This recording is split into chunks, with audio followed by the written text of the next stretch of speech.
Bismillahirrahmanirrahim. Assalamualaikum warahmatullahi wabarakatuh. Kembali lagi bersama saya, Rio Wijaya, di sebuah kisah misteri.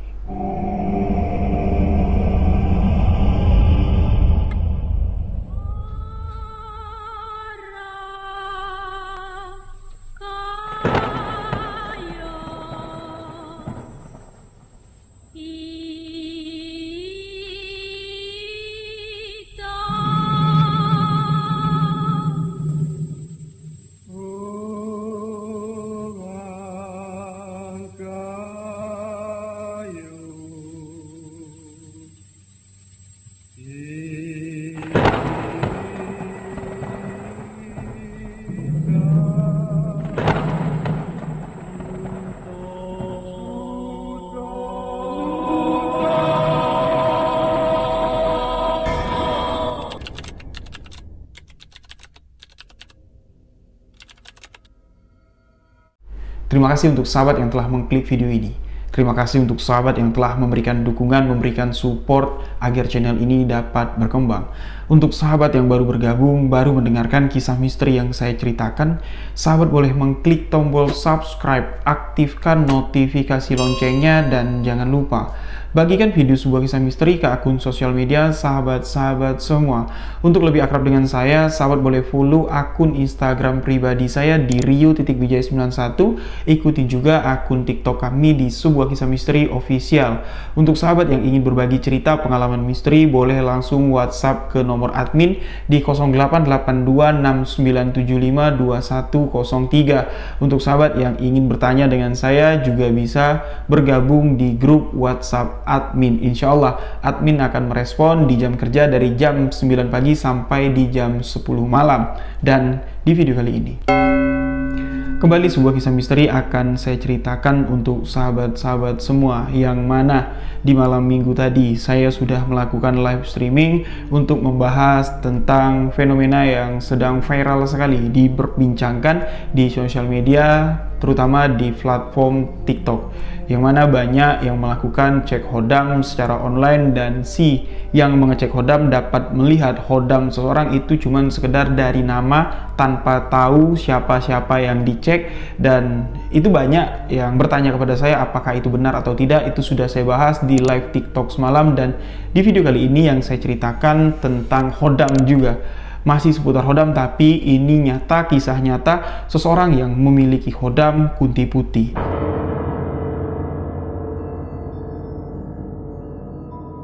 Kisah ini dibagikan oleh sahabat kita Mbak Adinda, atau kita sebut saja dengan Mbak Dinda, yang ada di Pasuruan, Jawa Barat. Kejadian ini terjadi di tahun 2018 silam. Terima kasih Mbak Dinda yang telah mengirimkan kisah ini. Nah, diceritakan di tahun 2018 silam, Mbak Dinda berusia 21 tahun. Mbak Dinda lahir dari keluarga yang memiliki 4 orang adik-beradik, perempuan semua, dan ada laki-lakinya. Begitu juga ibu dari Mbak Dinda, ini berempat beradik, perempuan semua. Jadi minim sekali anak laki-laki di keluarga tersebut. Nah, Mbak Dinda anak pertama dari 4 bersaudara. Nenek dari Mbak Dinda atau ibu dari ibu Mbak Dinda ini kita sebut saja dengan nama Nek Siti. Ya, penyebutan Nek Siti ini saya ambil dari nama penyebutan orang tua di Jambi ya. Nek Siti biasa itu penyebutan untuk seseorang yang memiliki kemampuan supranatural. Nah, Nek Siti ini semasa hidupnya ini memiliki sesuatu yang tersembunyi, sesuatu yang tidak diketahui oleh keluarganya. Namun hal-hal klinik atau ritual-ritual klinik ini sering dilihat oleh Mbak Dinda, adik-beradik, dan keluarga dari Mbak Dinda.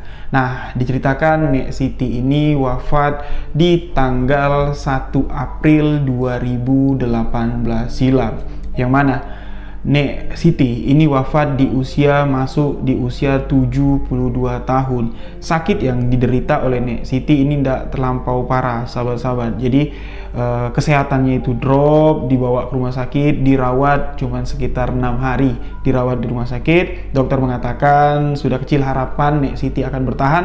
Oleh keluarga dibawa pulanglah ke rumah yang ada di satu desa di wilayah Pasuruan. Tidak berselang 6 jam atau 6 jam lewat lah, Tepatnya Nek Siti ini meninggal di Kamis malam Jumat. Nek Siti meninggal ini sekitar jam 9 malaman. Nek Siti menghembuskan nafas terakhir di hadapan cucu-cucu, di hadapan keluarga besar dari Nek Siti di rumah kediaman Nek Siti atau rumah warisan ya. Nek Siti ini menempati rumah itu warisan dari ibu bapak Nek Siti, berarti buyut dari Mbak Dinda dan ibu Mbak Dinda. Karena ibu Mbak Dinda ini anak pertama, dialah yang menempati rumah tersebut bersama Nek Siti, sedangkan adik-beradik ya. Sedangkan adik-beradik dari ibunya Mbak Dinda ini tinggal di rumah masing-masing. Nah, di rumah tua tersebutlah Nek Siti ini menghembuskan nafas terakhirnya. Jadi ibunya Mbak Dinda ini kan punya 4 adik-beradik cewek semua. Jadi kumpullah 3 orang adik-beradik dari ibunya Mbak Dinda ini. Mereka ini sudah punya anak semua. Satu saja yang saya sebut sepupu jatuhnya ya, dari Mbak Dinda bernama Andin, perempuan juga. Nah, Andin ini memang kurang dekat dengan Nek Siti karena Andin dan ibunya ini tinggal di wilayah Bandung. Jadi Pasuruan Bandung cukup berjarak lah. Nah, Andin memang dari kecil jarang sekali dekat dengan Nek Siti, yang mana usia Andin ini terpaut 2 tahun. Mbak Dinda berusia 21 tahun, jadi lebih tua Mbak Dinda. Nah, ketika Nek Siti sakaratul maut, Andin ini melihat, Mbak Dinda juga melihat, Andin merasa ada sesuatu yang berbeda dari sakaratul maut yang dialami oleh Nek Siti. Seluruh anggota keluarga di sini membacakan Yasin. Bapak dari Mbak Dinda, ya, menantu tertua lah dari Nek Siti, ini terus membisikkan untuk mengucap astagfirullahaladzim, Allah. Tapi Nek Siti ini seakan-akan menolak. Ya, bapaknya bisik di telinga kanan, Nek Siti ini melengos ke arah kiri, dan di arah kiri itu seperti ada sesuatu yang dilihat oleh Nek Siti. Sebelum mendekati ajal, sebelum mendekati sakaratul maut, Dinda ini dia ngerasa pengen buang air kecil, sahabat-sahabat. Jadi dia bergeraklah dari tempat Nek Siti terbaring di tengah rumah, dia pergi ke WC. Dan ketika di WC di rumah yang ditempati Nek Siti beserta keluarga Dinda, ini WC-nya masih jadul sekali. Jadi cuman ditutup pakai bilik yang terbuat dari anyaman bambu. Jadi kalau ada orang di belakang WC atau di balik anyaman bambu itu, kita memang tidak dapat melihat dengan jelas, tapi dari bolongan-bolongan kecil itu sekelibat kita dapat melihat. Apalagi ada aktivitas di luar sana, itu pasti akan terdengar. Nah, ketika Andin sedang buang air kecil, dia mendengar seperti ada suara langkah kaki mengitari tempat atau WC yang ada di belakang rumah tersebut, dan mencium jelas sekali bau wewangian, yaitu bau kemenyan disertai dengan asap yang mengepul. Dan sekedar informasi, WC-nya itu tidak tertutup sampai ke atap ya. Jadi WC-nya itu cuman sebatas setengah lah, atapnya itu di luar lagi. Jadi antara atap dengan dinding WC ini ada celah. Nah, dari celah itulah Andin melihat kepulan asap dan suara langkah kaki yang tengah mengitari WC tersebut.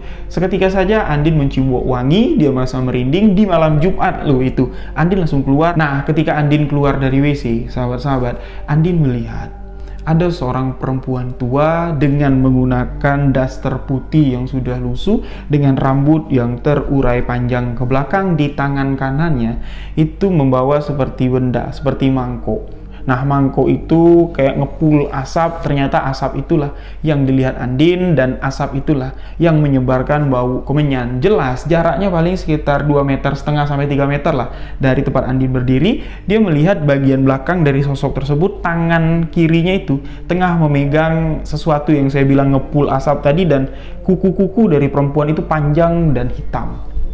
Nah, Andin penasaran itu sosok siapa. Dipanggil sama Andin, Hei, kamu siapa?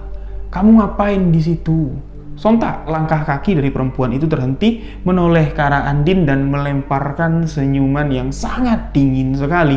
Andin berteriak terkejut karena wajah perempuan yang melempar senyum kepada Andin itu adalah wajah dari Nek Siti yang tengah mengalami sakaratul maut. Andin teriak, "Pak, Bu, Allahu Akbar, tolong, tolong." Sosok itu terus tersenyum, seakan-akan tidak takut diteriakin seperti itu. Nah, ketika anggota keluarga dari Andin semuanya keluar, mendengar suara teriakan Andin, sosok itu seketika hilang. Andin pun di sini terduduk lemas. Andin ditanya, "Kenapa, Andin? Kenapa, nak? Nenek, nenek Pak, di mana nenekmu? Itu tadi di sana. Nenek berdiri di sana. Ngucap, nenekmu di dalam. Dan mereka baru sadar, mereka meninggalkan seseorang yang tengah sakaratul maut dan bergegaslah. Mereka kembali masuk ke ruangan tempat neneknya Andin, neneknya Mbak Dinda ini terbaring, dan setibanya mereka ke sana semua, Nek Siti sudah meninggal dunia dengan mata terbuka dan mulut menganga. Andin melihat wajah dari neneknya yang sudah tidak ada lagi, yang sudah meninggal dengan mata terbuka, mulut menganga. Di sini dia langsung jatuh pingsan. Andin tak sadarkan diri karena syok dengan apa yang barusan saja terjadi. Nah, kejadian inilah membuat banyak pertanyaan dari keluarga tersebut, apa yang sebenarnya terjadi dalam peristiwa sakaratul maut yang dialami oleh Nek Siti.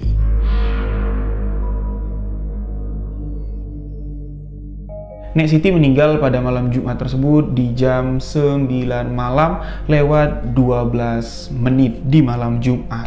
Nah, setelah Andin ini siuman, Andin yang istirahat ya di kamarnya Mbak Dinda, Andin ditanya secara langsung ya sama Mbak Dinda, "Dik, apa yang kamu lihat?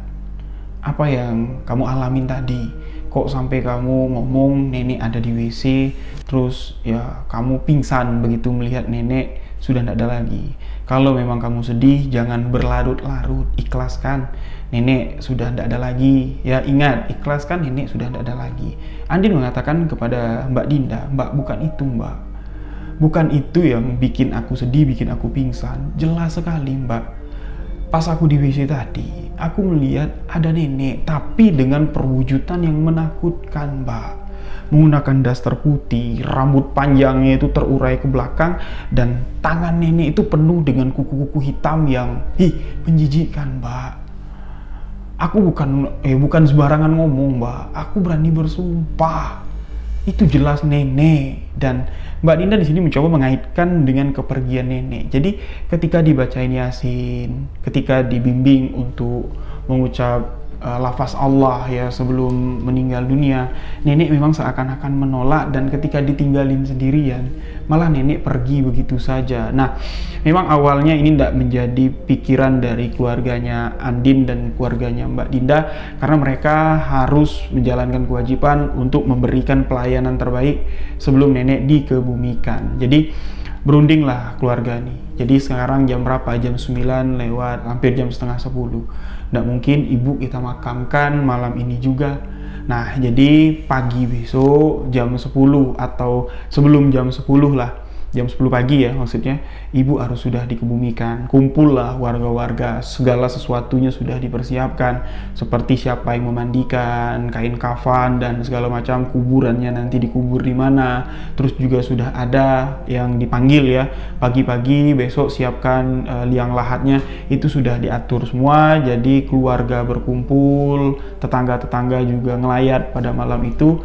Banyak yang membacakan Yasin, banyak yang merasa kehilangan, karena Nek Siti di sini memang dikenal sebagai orang tua panutan, orang tua yang mencerminkan sosok orang tua yang patut kita ambil pelajaran lah dari kehidupannya. Usianya sudah tua, sopan santunnya ndak terlalu mau dihargain kayak wah nek nih, kayak itu ndak mau. Malah dia banyak memberikan petua petiti untuk anak-anak muda, dan dikenal juga Nek Siti ini memiliki kemampuan bisa mengobati seseorang yang terkena penyakit non medis.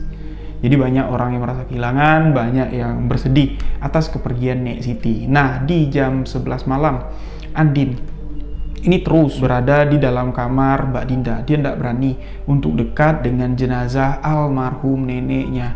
Jadi seluruh anggota keluarga semuanya ini kan di ruang tengah baca Yasin. Nah, di jam 11 malam itu lagi-lagi Andin mendengar suara langkah kaki di balik tembok kamar Mbak Dinda. Dan bukan cuman sekedar langkah kaki saja. Andin mendengar suara yang menyerukan namanya.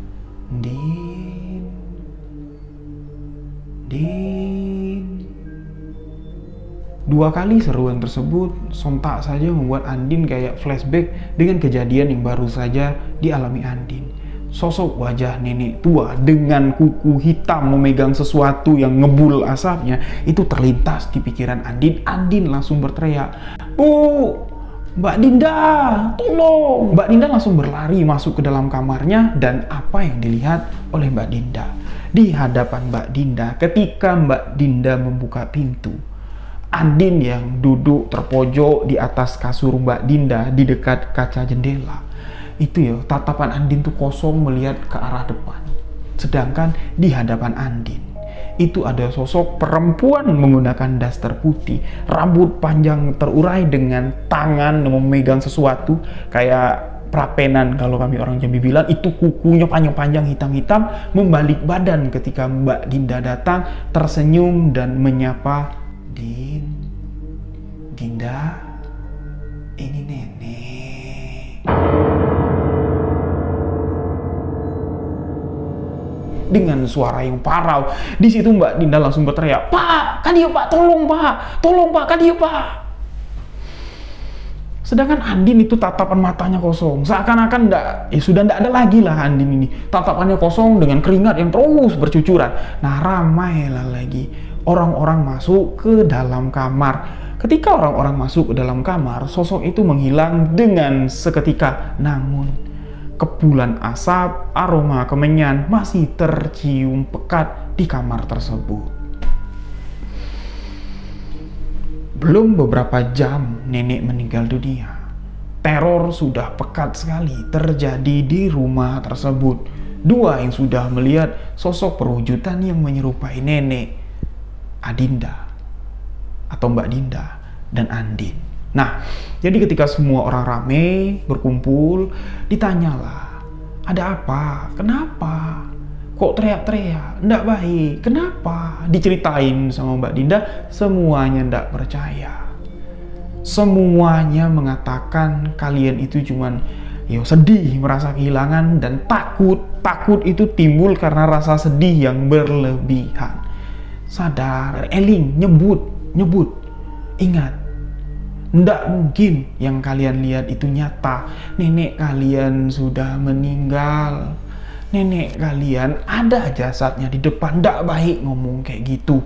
Nah, karena mental ya dari Mbak Dinda dengan Andin ini terguncang, jadi mereka dilarikanlah ke rumah tetangga sebelah. Nah, sampailah di mana waktu subuh. Ketika waktu subuh lah Andin sama Mbak Dinda ini dipanggil, sholat subuh lah mereka. Setelah sholat subuh sekitar jam 6:30, pemandi jenazah datang. Nah, karena mereka berdua ini semalam mengalami shock ya, atau mengalami gangguan. Jadi tradisi yang ada di kampung ketika ada anggota keluarga yang mengalami shock seperti itu, seakan-akan belum bisa menerima kepergian almarhum atau almarhumah yang meninggal, jadi mereka ini diwajibkan untuk turut serta memandikan mayit. Nah, jadi karena dua orang ini cucu perempuan, neneknya ini ketika dimandikan itu tidak pakai bantalan, tidak pakai tempat, melainkan tubuh mereka lah yang dijadikan tempat disandarkan jenazah ketika dimandikan Dinda dan Andin. Jadi ditambah dua orang lagi, ibunya si Mbak Dinda dengan ibunya Mbak Andin. Jadi berempat. Pas sekali ya, Andin ini di bagian ujung kaki, Dinda di samping Andin, berarti dia menyangga atau bagian tubuh Andin dengan Dinda ini itu tempat landasan kaki almarhumah. Nah, sedangkan bagian pantat ke atas itu adalah ibu dari si Andin ini, sedangkan ketika dimandikan jenazah itu kan disandarkan kayak gini. Nah, ibunya Dinda lah, anak pertama perempuan dari Nek Siti, yang jadi sandaran ketika jenazah itu disandarkan di sini. Nah, pemandi jenazah mulai memandikan. Terlihat dari wajah ibunya Mbak Dinda ini kayak seakan-akan memberikan isyarat sesuatu tapi tidak bisa diucapkan. Dinda pun merasakan kontak tersebut, tapi Andin di sini sama sekali tidak berani dia menatap ke atas. Dia terus nunduk. Andin yang ada di samping Mbak Dinda ini tubuhnya gemetar kayak ini. Entah apa yang dirasakan, dan ibu dari Andin ini tidak merasa apa-apa. Jadi ini sudah ada 3 orang merasa sesuatu lah. Nah, setelah selesai dimandikan, dikafankan, dibawa ke musola terdekat, disolatkan dan dimakamkan. Prosesi pemakaman di pagi hari itu berjalan dengan lancar, baik-baik saja sahabat-sahabat. Nah, setelah semuanya pergi meninggalkan makam, si Mbak Dinda ya, dia yang penasaran dengan apa yang terjadi, dia masih ada di kuburan almarhum Nek Siti bersama ibunya. Jadi semua orang sudah pergi, ibunya Mbak Dinda ini terus masih membacakan Yasin, masih mendoakan almarhumah. Nah, selesai baca Yasin, selesai mendoakan, ibunya Mbak Dinda ini mengajak Dinda, yuk balik yuk. Sudah tidak ada orang lagi di sini, kata ibunya Mbak Dinda. Mbak Dinda bilang, ibu duluan aja deh, nanti aku nyusul. Karena pemakaman nenek ini dengan rumah atau pemakaman umum ini tidak terlalu jauh dari rumah mereka. Jangan lama-lama di sini. Sebenarnya kita ikut ke pemakaman saja itu tidak boleh, tidak diperbolehkan. Ya, di tradisi di kampung saya juga kayak itu, cewek itu semestinya nih tunggu di rumah, tidak ikut ke pemakaman. Tapi ibunya Mbak Dinda dengan si Dinda ini ya bersikeras mau ikut, entah apa yang mereka rasakan. Jadi setelah ibunya ngajak pulang, ibunya disuruh duluan, Mbak Dinda masih ada di makam almarhumah Nek Siti ini kurang lebih sekitar 10 menitan. Dia terus berdoa, terus meminta kepada Allah Subhanahu wa taala agar pergian Nek Siti ini ya kepergiannya baiklah, jangan ada sesuatu lagi. Dan Dinda yakin kalau apa yang terjadi sama Andin sama Dinda itu bukan sesuatu petanda yang buruk, minta kepada Allah Subhanahu wa taala tidak akan terjadi sesuatu ke depan nanti. Nah, selesai dia doa, dia beranjak. Jadi dia duduk ya, duduk di nisan kepala. Selesai dia berdoa, dia berdiri. Ketika berdiri, jelas sekali dari dalam kubur, bukan dari sisi kanan, bukan dari sisi kiri. Dari dalam kubur, Mbak Dinda mendengar suara siulan.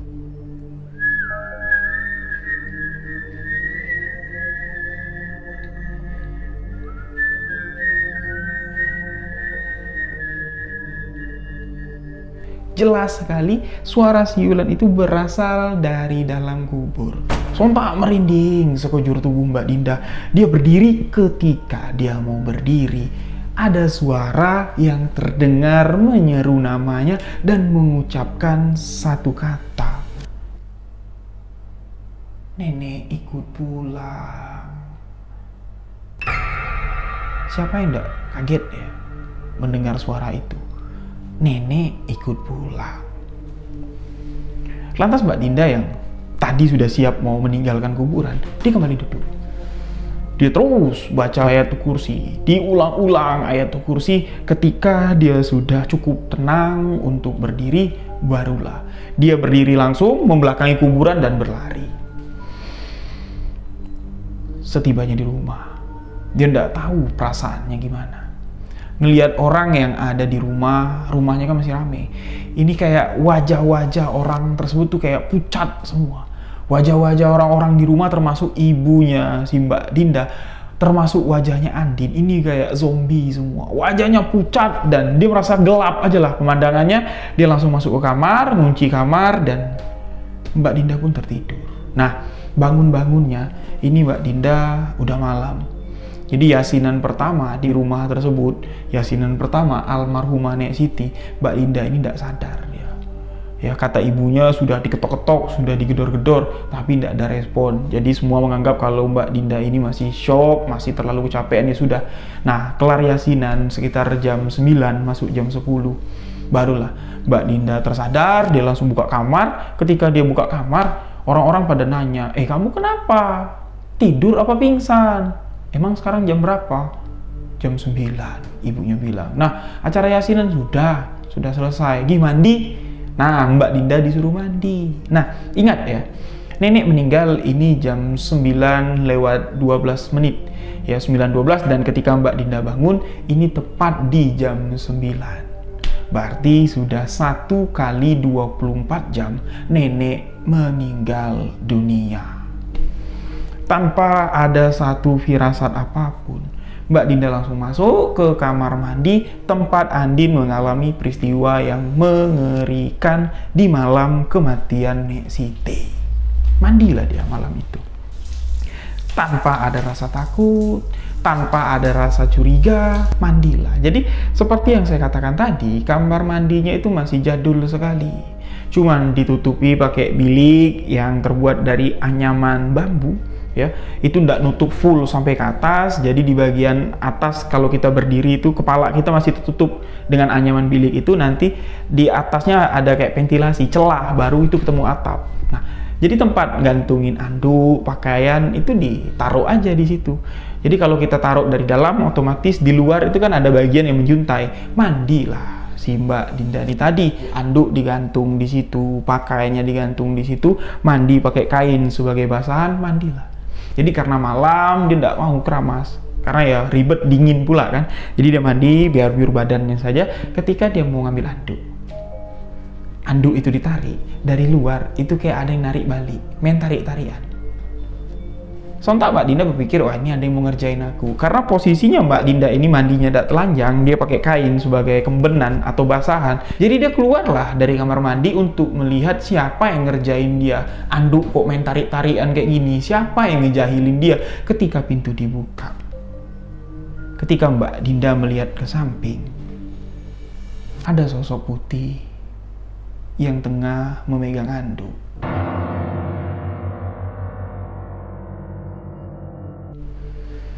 Jadi lawan Mbak Dinda tarik-tarian anduk itu adalah sosok Kunti. Kunti putih dengan wajah yang menyeramkan, menyerupai almarhumah nenek dari Mbak Dinda. Dengan kuku yang panjang, dengan kuku yang hitam. Tapi di sini Mbak Dinda tidak berteriak. Mbak Dinda tidak minta tolong, langsung dengan kemben itu dia masuk ke dalam rumah, langsung masuk ke dalam kamar. Sontak, apa yang terjadi ini membuat seluruh anggota keluarga yang tengah berkumpul di ruang tengah ini memperhatikan kamar Mbak Dinda, dan ibu dari Mbak Dinda bertanya, "Din, kamu mandi kok ndak handukan? Din, keluar."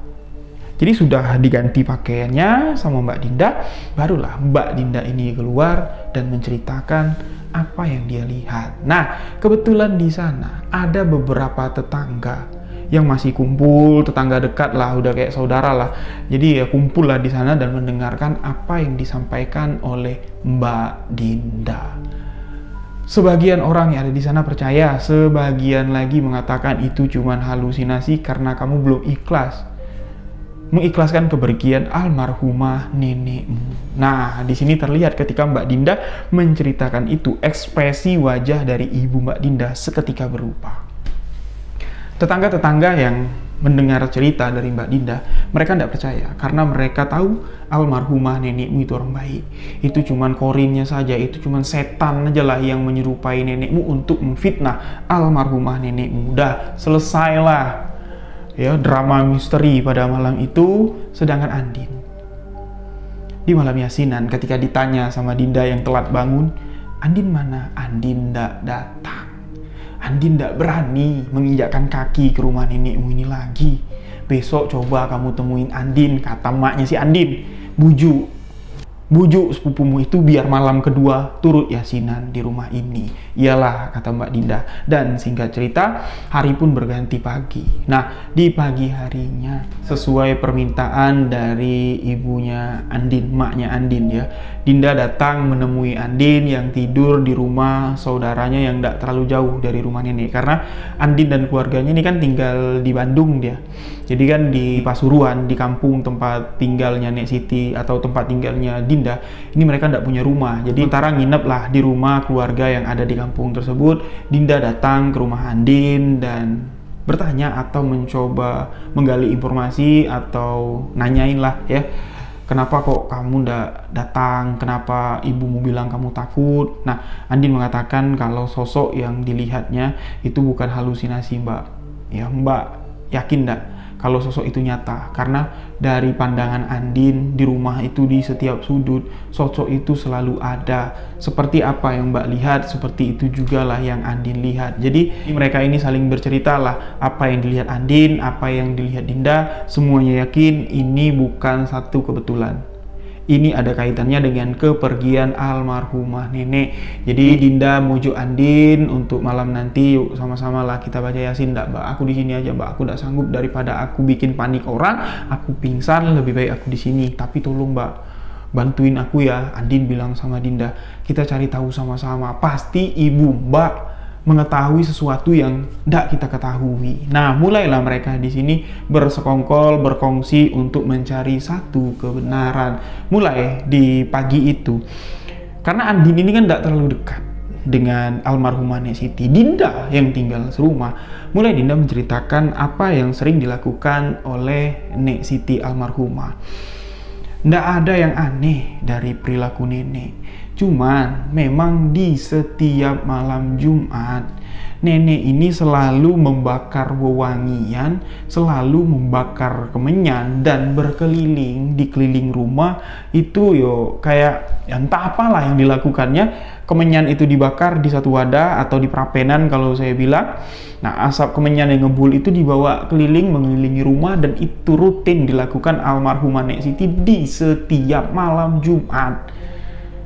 Di setiap malam Jumat, ndak pernah los, ndak pernah lah kosong, pasti dilakukannya itu di jam 10 mendekati jam 12 malam, ndak di tengah malam, jam 10 mendekati jam 12 malam, selalu dilakukan oleh almarhumah Nek Siti. Nah, mereka mengaitkan dengan peristiwa yang mereka alami, kayaknya sama. Di malam itu mungkin, di malam itu kan malam Jumat, Nek Siti itu meninggal di malam Jumat, atau jangan-jangan ada sesuatu yang disembunyikan Nek Siti, ada sesuatu, ada ritual yang tersembunyi lah yang dilakukan Nek Siti dengan cara bawa kemenyan memutari rumah. Nah, mereka ini mencari tahu langsung ke ibunya Mbak Dinda, selaku ibunya Mbak Dinda, anak pertama dari Nek Siti dan dekat sekali dengan almarhumah Nek Siti. Jadi ditanya, ibunya ndak mau jawab, ibunya bilang itu cuman kebiasaan nenek aja. Jadi nenek sudah sholat, habis sholat isya dia tuh mau sekeliling rumah tuangi, karena dipercaya kalau malam Jumat, kalau kita bermunajat di malam Jumat cepat dikabulkan oleh Allah Subhanahu wa taala, karena di malam Jumat banyak malaikat yang masuk ke rumah kita. Jadi makanya di malam Jumat itu diperbanyak zikir, diperbanyak ngaji. Jadi Nek Siti itu mau rumahnya itu wangi, biar malaikat itu banyak kumpul, senang masuk ke rumah dan mendengar munajat-munajat yang kita sampaikan. Jadi Nek Siti ini mengobati orang dengan pengobatan alternatifnya itu dengan doa, bukan dengan ritual. Itu yang disampaikan oleh ibunya Mbak Dinda. Nah, masuk malam Yasinan kedua, tidak terjadi apa-apa. Masuk di malam Yasinan ketiga, dan tepat sebelum malam Yasinan ketujuh, Kamis ke Kamis itu hitungannya 6 masuk malam ketujuh. Berarti meninggalnya di hari Kamis malam Jumat. Di hari Kamis malam Jumat hitungannya itu 6 masuk nuju. Nah, di malam itulah apa yang ingin diketahui Dinda, apa yang ingin diketahui Andin, terbuka semua tanpa bisa ditutup-tutupi lagi oleh seluruh anggota keluarga yang sebenarnya mengetahui sebuah peristiwa yang mengerikan, sebuah rahasia keluarga yang epik, apik, rapi tersimpan dalam kisah kehidupan almarhumah Nek Siti. Jadi di malam itu Dinda yang sudah mencoba menguatkan Andin, datanglah Andin untuk Yasinan ke-7. Karena setelah selesai Yasinan ke-7, Andin dan keluarga akan kembali ke Bandung lagi. 40 hari nanti, Yasinan ke-40 lagi, baru mereka balik lagi ke Pasuruan, sahabat-sahabat. Jadi malam Yasinan ke-7 kumpul semua anggota keluarga, cucu-cucunya kumpul semua, anak-anaknya kumpul semua, almarhum Nek Siti. Nah, di sini ibu dari Mbak Dinda. Itu terlihat panik di malam Jumat itu. Jadi sudah disiapin sama ibunya Mbak Dinda ini, perapenan atau tempat yang biasa Nek Siti bakar kemenyan itu sudah disiapin. Dan terlihat dari sore, ragu sekali ibunya Mbak Dinda ini untuk melakukan kebiasaan yang dilakukan oleh Nek Siti. Nah, sampai selesai yasinan ini tadi. Ya, apa yang biasa dilakukan Nek Siti ini tidak dilakukan, dan mendekati jam 11 malam. Semua tamu atau semua orang yang datang untuk ikut tahlil Yasin di malam ke-7 ini semua sudah pulang, tinggallah keluarga-keluarga terdekat. Tiba-tiba saja ibu dari Mbak Dinda kesurupan. Sedang ngobrol-ngobrol biasa nih, sedang ngobrol-ngobrol santai, tiba-tiba saja dia diem begini. Diem dan matanya tuh putih semua naik ke atas. Tubuhnya mulai bereaksi atau bergerak tanpa terkontrol lagi. Suaranya pun mulai keluar dengan nada yang parau, dengan kalimat yang cukup mengerikan. Nak, mak mau makan, nak. Nak, kasih mak makan, nak. Mak pulang minta makan. Mak mau makan. Suara itu keluar dari tubuh ibunya Mbak Dinda yang kesurupan. Dan yang anehnya di sini, sahabat-sahabat, ibunya Mbak Dinda ini usianya baru 40 lebih, belum masuk 50. Ketika kesurupan, kulitnya ini lisut kayak orang tua, uratnya itu keluar-keluar semua. Kayak mana bentuk tubuh dari almarhumah Nek Siti yang sudah usia 72 tahun, dan raut wajah dari ibunya Mbak Dinda ini seketika aja lisut, cekong, dan menyerupai wajah almarhumah Nek Siti. Suaranya pun itu parau-parau suaranya, serak-serak suaranya, mirip sekali dengan suara almarhumah Nek Siti. Dan di malam itu Nek Siti datang kembali meminta makan. Makan, nak. Mak minta makan. Sontak seluruh anggota keluarga teriak ketakutan, dan Dinda beserta Andin melihat jelas dengan mata kepala mereka ada satu sosok yang berdiri di belakang ibunya Mbak Dinda yang kesurupan. Apa yang mereka lihat itu adalah sosok yang dilihatnya ketika nenek meninggal dunia, sosok Kunti Putih. Kuntilanak dengan menggunakan daster putih yang sudah lusuh, rambutnya ini hitam bercampur putih, wajahnya putih, cekong, dan matanya itu plong kayak mengerikan sekali. Kuku-kukunya panjang, itu berdiri di belakang ibu Mbak Dinda yang tengah mengalami kesurupan. Nah, jadi ya Andin yang melihat itu, Dinda yang melihat itu, mereka ini tidak saling bilang, tidak berbisik, aku lihat enggak. Jadi mereka cuma saling tatap-tatapan seakan-akan memberi isyarat, lihat enggak, dan saling memberikan isyarat mengangguk. Nah, cepatlah bapak dari Mbak Dinda ya, ini manggil Ustadz cepat menetralisir sosok yang merasuki ibu dari Mbak Dinda, dan alhamdulillah sosok itu dapat keluar. Nah, setelah ibu dari Mbak Dinda ini sadar, ibunya lekas ngambil prapenan, cepat dia masuk ke kamar almarhumah nenek. Di bawah sorokan kamar almarhumah nenek itu banyak sekali kemenyan yang tersimpan. Entah nenek dapat dari mana, tidak tahu.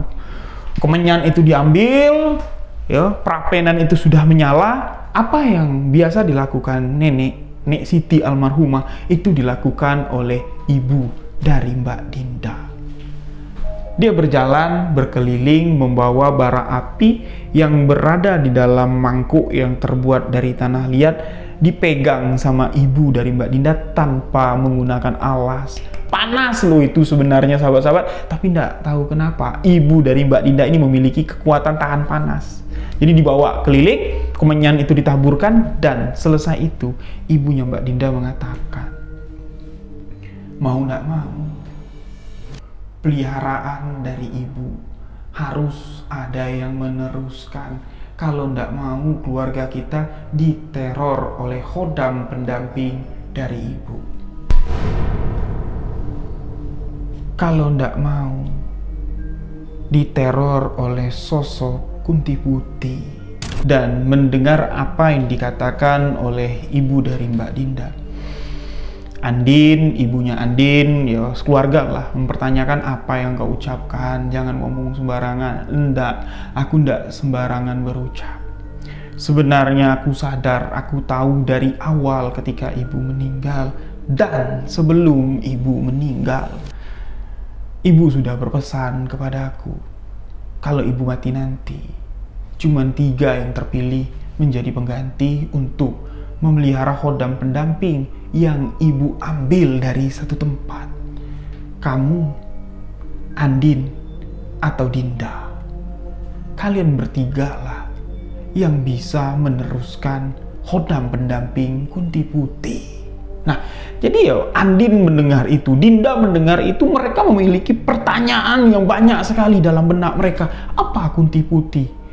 Apa yang dilakukan almarhumah nenek? Kenapa bisa seperti ini? Nah, sekilas sedikit diceritakan oleh ibunya Mbak Dinda. Jadi, kakek kalian tuh itu meninggal di usia yang patut masih muda lah. Tapi setengah perjalanan hidupnya itu dihabiskan dalam kondisi yang tidak bisa ngapa-ngapain, lumpuh. Jadi nenek kamu itu harus menghidupi 4 anak perempuan tanpa ada sosok laki-laki di rumah ini. Dan dari situlah, untuk menjaga anak-anak perempuannya ini biar tidak dijahilin orang, biar bisa bertahan dan segala macam, nenekmu mengambil khodam atau mengambil tuntutan khodam dengan ilmu.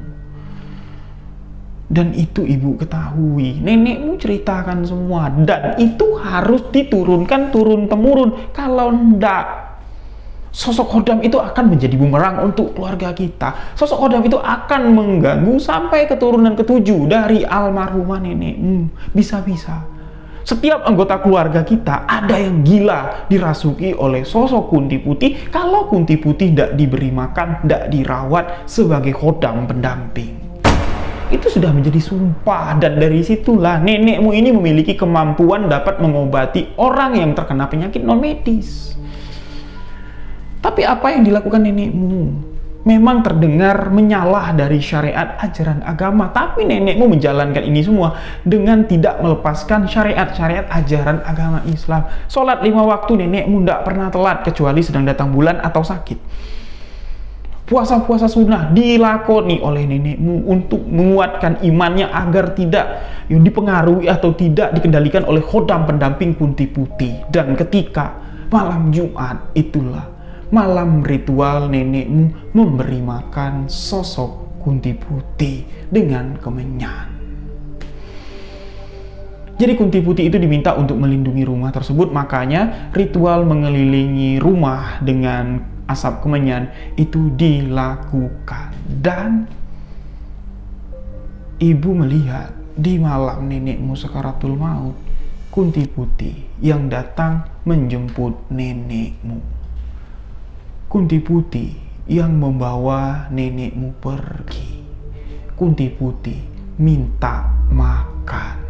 Kunti Putih tadi datang menuntut ritual pemberian makan. Nah, jadi terdengar ada 3 orang yang patut mendapatkan khodam pendamping warisan nenek, ibu dari Mbak Dinda, Mbak Dinda dan Andin. Di sini ibu Mbak Dinda mengikhlaskan dirinya, ya kalau memang aku yang terpilih, ya biarlah aku, jangan 2 anak perempuanku ini, Andin dengan Dinda, anak keponaan jatuhnya ya, biarlah aku. Tapi Mbak Dinda di sini tidak ikhlas, tidak mau, Andin pun tidak mau. Ini semua kutukan, bukan penerus yang baik atau terusan yang baik yang ditinggalkan almarhumah nenek. Sebisa mungkin kita harus selesaikan menjelang malam Jumat selanjutnya, karena malam Jumat ini ibu sudah memberi Kunti Putih makan dengan ritual nyala yang pernah dilakukan atau yang selalu dilakukan oleh nenek. Nah, jadi 7 hari ke depan mereka harus menyelesaikan permasalahan ini sebelum ritual itu diteruskan. Kalau sudah diteruskan, takutnya ibu dari Mbak Dinda ini keterusan dan ini akan terus turun-temurun diwarisi. Ya siapa yang mau memelihara sosok mengerikan dengan tuntutan yang harus diwariskan setiap anak keturunannya. Nah, jadi solusi dari keluarga ini berembuk, mereka mencari kiai ustadz yang ada di wilayah Pasuruan sampai ke wilayah Demak. Mereka mencari informasi lah, bisa ndak ini diselesaikan atau diputus, karena khodam atau pendamping dari almarhumah neneknya ini ya patut dibawa neneknya aja lah, jangan sampai turun-temurun lagi. Dan alhamdulillah bertemu dengan seorang kiai muda. Kiai muda ini memang terkenal ya, kasar ngomong tuh kajinya, kitabnya memang mengenai sesuatu yang ada di alam dunia sebelah atau sisi lain dari kehidupan ini. Dan kiai muda inilah yang dapat menyelesaikan segala sesuatu yang menjadi tuntutan atau keturunan yang harus terus diturunkan oleh keluarga dari Mbak Dinda. Nah, apa-apa itu ritualnya? Singkat, simple sekali. Mbak Dinda mengatakan itu pertama satu ritual diadakan, diyasinin ya, dibacakan doa di makam almarhumah Nek Siti sore menjelang malam Jumat, dan malam Jumat diadakan tahlilan lagi, yasinan lagi di rumah almarhumah Nek Siti khusus untuk mendoakan supaya keluarga ini terlepas dari perjanjian atau kutukan khodam Kunti Putih yang selalu datang minta makan. Dan di malam itu entitas sosok Kunti Putih itu nyata sekali muncul di tengah mereka yang sedang membacakan surah Yasin. Dan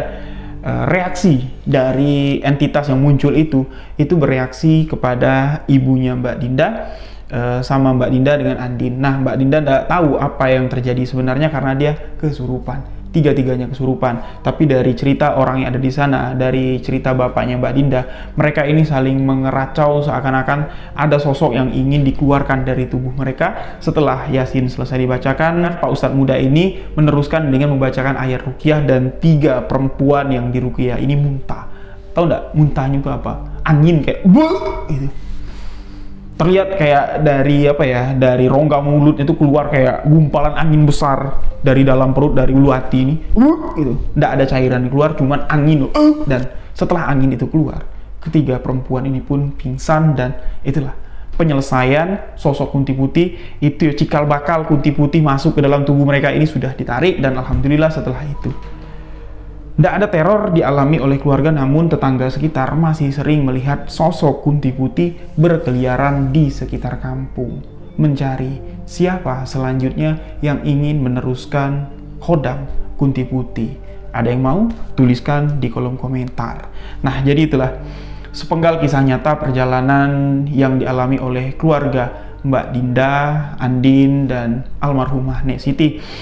Kejadian ini merupakan sebuah kisah nyata. Jika ada kesamaan nama karakter dalam cerita ini, mohon dimaafkan. Satu nama yang cuman saya samarkan yaitu hanya Nek Siti, sedangkan Andin dan Dinda ini adalah nama sebenarnya dari siapa yang saya ceritakan. Jadi jika ada salah kata, salah ucap, mohon dimaafkan.